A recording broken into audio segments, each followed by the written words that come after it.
Matt here with Not Just Giants. Today I'm going to preview this upcoming Week 16 Giants-Eagles matchup on Christmas Day in the city of brotherly love. Frankly, with the Eagles on a 3-game losing streak and the Giants' Spumoni balloon crashing down in the Gulf of Mexico, which ended their 3-game winning streak and any slim hope of making the playoffs, this really does seem to be setting up as a perfect get-right game for Philadelphia. I expect that just like in last year's disastrous, for the Giants, divisional round playoff matchup,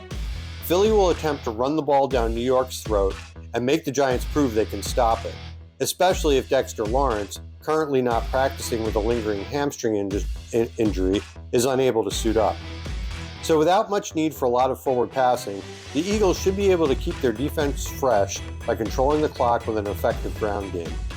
Then, as the Giants inevitably fall behind and become one-dimensional, Philly will be able to unleash their pass rushers and the rout will be on. Clearly then, to avoid this demoralizing outcome, the Giants, with Raheem Nunez-Roches also looking like he'll be out for this game, will need to somehow find a way to stuff or at least slow down the Philly ground game up front with defensive tackles A'Shawn Robinson, DJ Davidson, and Jordan Riley, while establishing a ground game of their own, something they haven't been able to do well for most of the season, including last week against the Saints. If New York can somehow manage to kickstart the run game, Tommy Cutlets can likely enjoy some success through the air against the Eagles' exploitable 28th ranked pass defense, keep the game close, and possibly emerge with a hugely gratifying win against a division rival who has consistently humiliated them for what feels like forever.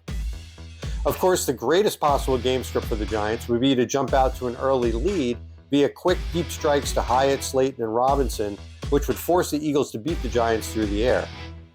On defense, a glimmer of hope that I see is that the Giants linebackers, Bobby Okereke and Micah McFadden, are a much improved run-stopping unit over last year's squad. If the D-line can somehow manage to hold up at the point of attack, the Eagles may not be able to run over the Giants like they did last year. The Vegas line opened at 12 and has now moved to 13.5, which is a lot of points for a reeling Eagles team with an inconsistent offense and an aging, vulnerable defensive back end to cover.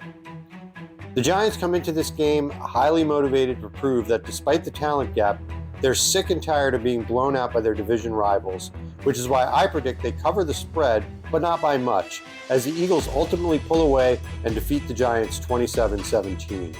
Let's go!